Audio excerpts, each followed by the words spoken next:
Okay, it's a rematch against Play Magnus. You saw the destruction of Magnus 5 last time around.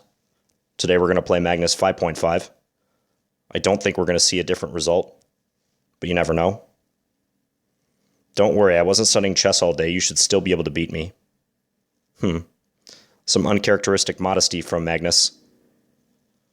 That's not going to endear him to me. My 29-year-old self is still planning on crushing this guy, mercilessly. Let's play. Magnus gets the white pieces. He's going to need it. Opens with d3. I'll take the center.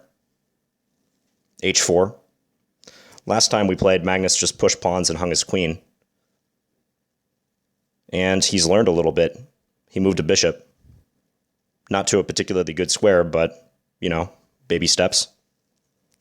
Let's continue occupying the center. Bishop a5. Kind of a random sortie with the bishop. Let's bring this out.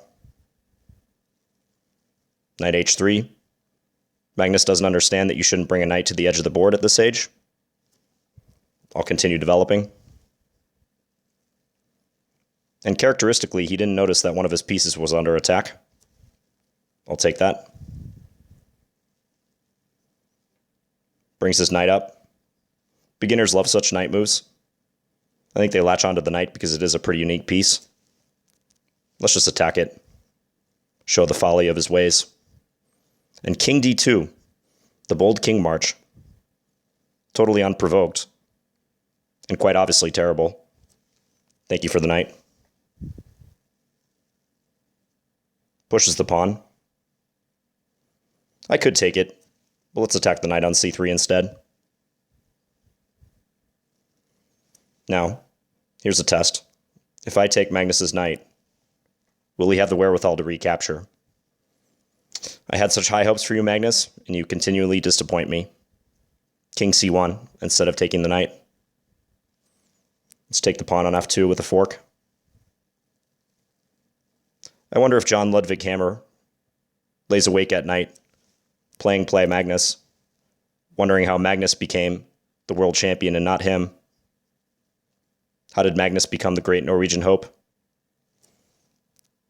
I'm going to continue taking the offered material. Queen f4.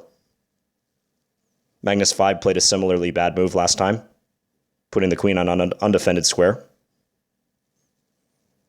This move has the distinction of allowing me to capture the queen in two different ways. Let's take it with the e-pawn. Pawn c4. We could take en passant on c3, but it's not necessary. Bring in the queen. Just to humiliate him a little bit, let's take this one en passant. And king d2, he moves back to that square. Let's check with the queen. And now let's check with the knight. So he's moving towards us. I'm going to go down and pin his bishop. Really emphasize my dominance. Now I'll push the pawn to g2. Here I can checkmate in multiple ways. It's important when you're playing young players to try to checkmate with them with a pawn, or at the very least a minor piece.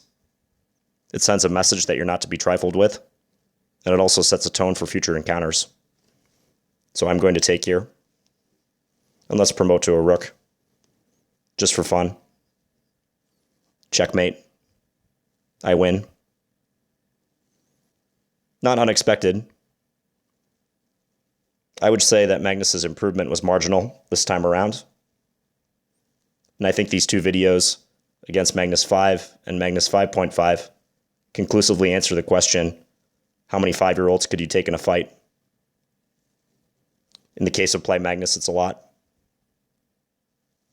Anyways, I'm going to keep this train of destruction going and challenge Magnus 6 next. Hope you guys enjoyed this one. Bye.